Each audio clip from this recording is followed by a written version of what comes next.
Hey, it is Laura Helen, aka Mummy from Forever Family, Forever Free. Super excited to be here with you. Going to be interviewing another incredible lady today. Again, it is for our incredible London event where we're going to have 100 female speakers. Just going to invite tonight's awesome interviewee.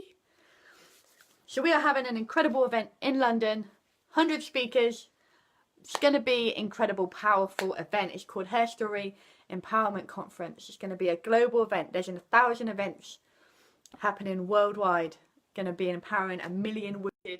Going to be jumping on an awesome interview now with lovely Linda. Oh, let me just, my tripod just dropped. There we go. Okay, so added you, Linda. You just need to accept and then you can connect on. Yay! Nice. Yay! I'm here. I'm here. Fantastic. I love when it works. That's awesome. Yeah. It was like you have to rotate your phone to join. So I did. And here I am. So excited to be here. Thank you very much for taking the time. So, yeah. Who are you and what's your backstory? Oh, how many hours do you have? No, I'm just kidding. My name is Linda Clay. I'm a business coach and a lifestyle strategist. And I have been on a tremendous journey my entire life to bring me to this point.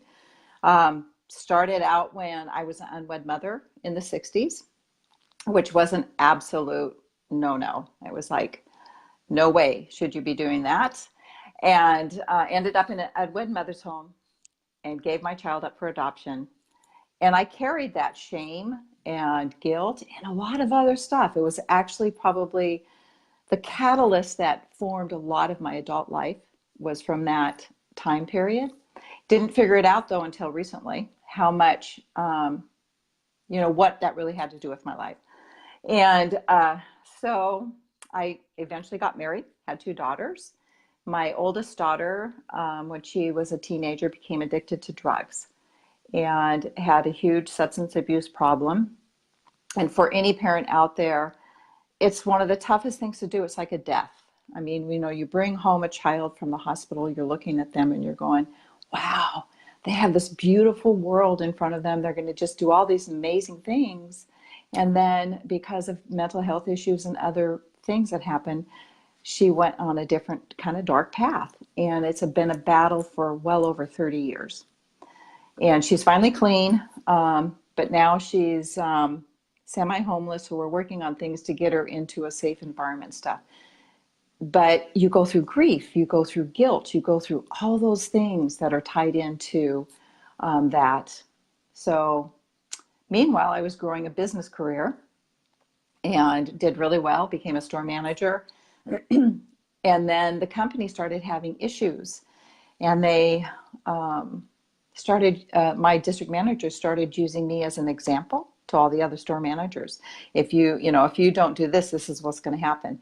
So it was a really rough 2-year period in my life. And I finally had to make the decision to leave the company of my own, for my own reasons versus have them fire me, basically. And so, which is what I did. However, it propelled me into one of the best corporate careers I've ever had, which was working and managing a bookstore. It was like heaven for anyone that reads. Envision going into your stockroom every single day and opening up all these boxes with all these fantastic new books out. I mean, it's like Christmas every single day, right? And so then all of a sudden my husband starts saying he's not feeling well. Well, we find out he has diabetes.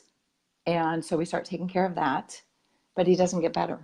In fact, he keeps getting worse and worse, and he keeps talking about this pain in his side. And really, to make a very long story short, that was my WTF year. Excuse me.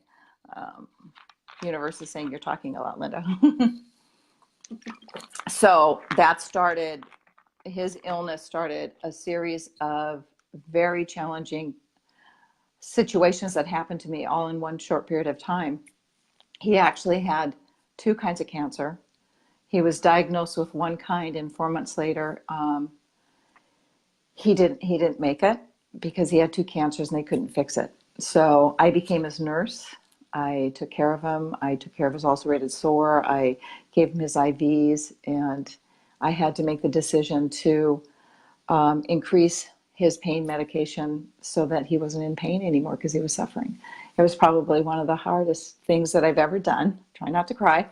But, you know, it was his time. It was his time to go. That propelled me into a time frame of my job would only give me 2 weeks off. So you have to, like, I'm trying to capsulize this all in 4 months of from the time he was diagnosed to the time he died. So it was boom, boom, boom. And then had 2 weeks off. I discovered my oldest daughter tried to commit suicide. So I had to go into that kind of mode. And for anyone that has gone through any of this, you're like it's like you're having an out of body experience in a way, because you're doing things automatically. It's not taking care of the healing. It's just doing things because you have to. So numerous other things happened that year that I finally ended up being a single parent to my granddaughter. And I went into severe clinical depression and PTSD. And I sat there for 2 years, 2.5 years. I didn't do what I needed to do to heal myself. I didn't want to heal myself because even though depression is dark and it's cold, it's still comfort because, you know, you're just protecting yourself. You've got like this, you're sitting in like a hole with all this dirt around you and you see that little pinpoint light, but you're just not ready to go there. Well, the universe decided that enough was enough. And one day I woke up and I realized I had no income coming in. I had no job. I had a 4.5, 5-year-old, and I was going to lose my house because I couldn't pay for it. So I sold the house and on a short sale, moved in with my brother and started sending out resumes because I had to get a job. And I did within a month. And that started my path back into myself, back into rediscovering who I was, back into reconnecting with my inner self. And through a series of other jobs and situations, at 63, I was laid off. And it was like, oh, shit, what do I do now? And so I started sending out resumes again because it's always worked in the past, right? Not this time. Nobody wants to hire baby boomers. And so it was like, ooh, what am I going to do? So I started my first online business, which was a VA business consultancy, and did okay, was making money, was able to live. And then I woke up one day and I sat down on the couch, literally, Laura, and just started bawling. And I'm going, I don't know who I am. I've raised 2 families. I got married when I was 20. I've never been alone in my entire life. And it's like, who is Linda? And so I decided to do something crazy. And I applied for a visa for Portugal. I was given it. I sold every single thing I owned except for what fit into 2 suitcases. And I went to Portugal for 5 months, 5.5 months. Excuse me. And that process brought me back into myself. And I realized that what I was really good at and what people were asking me for help with was to help them put the puzzle pieces in their life, in their business together. And so from that point on, I've been slowly navigating to being a business coach and a lifestyle strategist. So that's who I am. Wow. That's, you really caught me there. Yeah, I can relate a lot of your story. So I know it well. Yeah. Okay, so you've actually answered a lot of my questions. Okay, so what's the dream? What do you want? The dream, What do you want to? my mission is simple. I want to touch 1 million women's lives by the year 2022. I want them to be able to create more time in their life. I want them to live the life that they want to. And when I look back at my life and what I've gone through and what I still see women going through, we're conditioned to fit these roles that society tells us we need to be. We're conditioned to be perfect and instead of being brave. And so everything that we do is always by, oh, this isn't perfect. I can't do that yet because it's not perfect. And I want them to understand that they have every single thing that they need inside of them right now today. They don't need to listen to anybody else. They can just be who they are and blossom that way. That's powerful stuff. Really Yeah. powerful stuff. People don't live enough like that. We were talking No. earlier about 7 Day to Fearless challenge, and it's not about becoming overly confident and being, have this crazy confidence. It's Hmm. just about being happy being you, just being Right. yourself. Right. So one of the things I tell my clients when they're going, I just don't think I can. I said, hold on.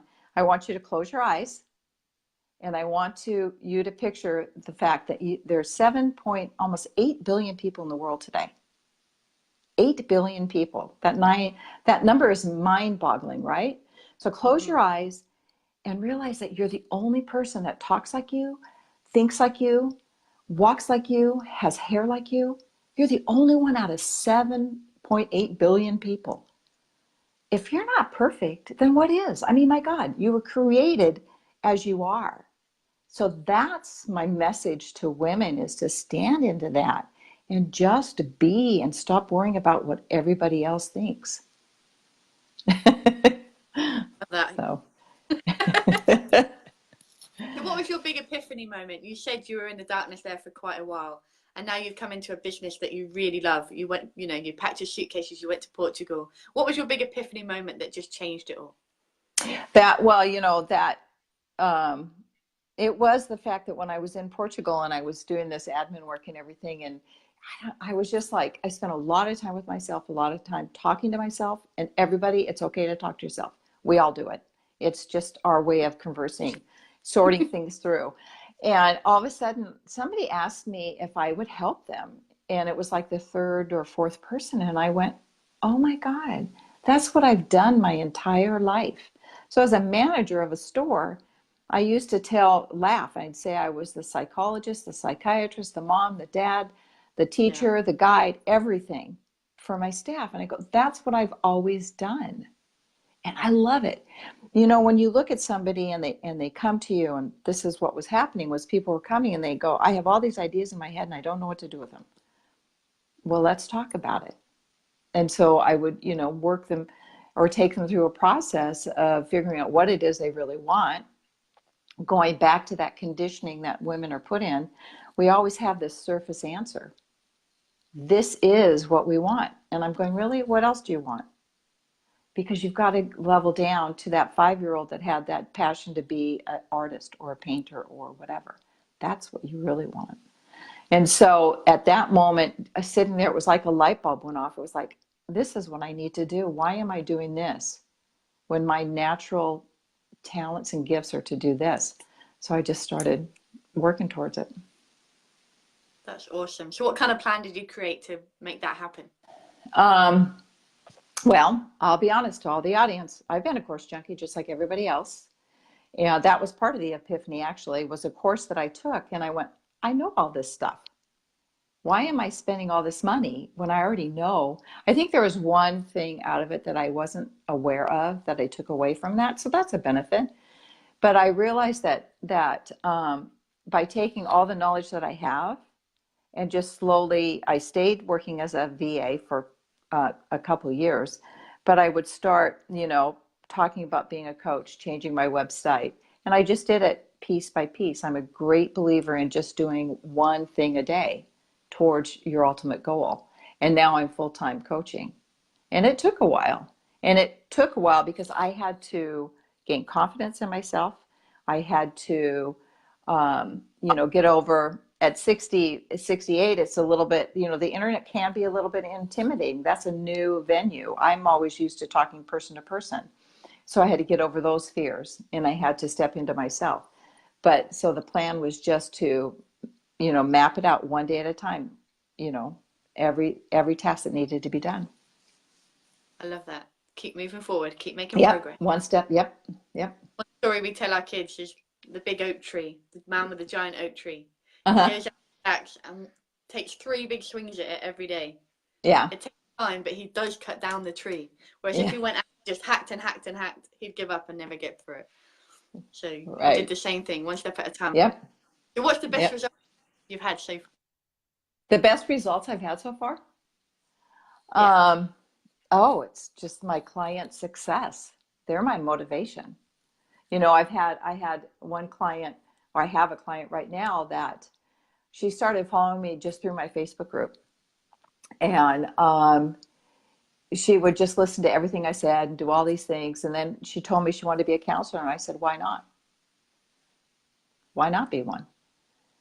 And then she says, well, I want to be a cake maker. Well, why not? She's now into taking courses in counseling. I think she's on level 2, I think now. She's starting her cake making business. She's talking about moving to a place that she wants to live. She's decluttered her house. She's gotten her finances under control, or a plan to get her finances under control. And it's like, that is motivation. Mm-hmm. That is the motivation that keeps me going, is knowing that, and not to be, like conceited or anything, but to be able to make that change in just one person's life, that she can actually step out and do what she wants to do. It's like totally amazing. She tells me all the time, she'll put a post, she goes, it's all your fault, Linda. It's all your fault, Linda. Every time she does something. So that's my success, is seeing my clients grow and blossom. It's And what was the amazing. biggest transformation in you? What's the biggest transformation you've had? Seriously, the biggest transformation just was recent, and it was, you know what? Why am I trying to compete with millennials? I'm not a millennial. I have years of experience and knowledge and pain and joy and everything to bring to the table. And that was the biggest moment, to be able to stand into that power and just say, this is who I am. I have so much to give to the world, and I'm still going to give it. I'm not going to retire. I don't quit. So we're just going to go forward. I love that. That's so incredible. So while we have you today, do you have any offers you would like to share with our awesome audience today? I'd love to have them join my group. It's called Map It, Life and Business, because, that's what it's about. It's about mapping out your life, and it's about mapping out your business. I also have two gifts that I can put into the link to. One is a inner wisdom meditation that takes them through a series of questions to really kind of start that. What is it I really want in life?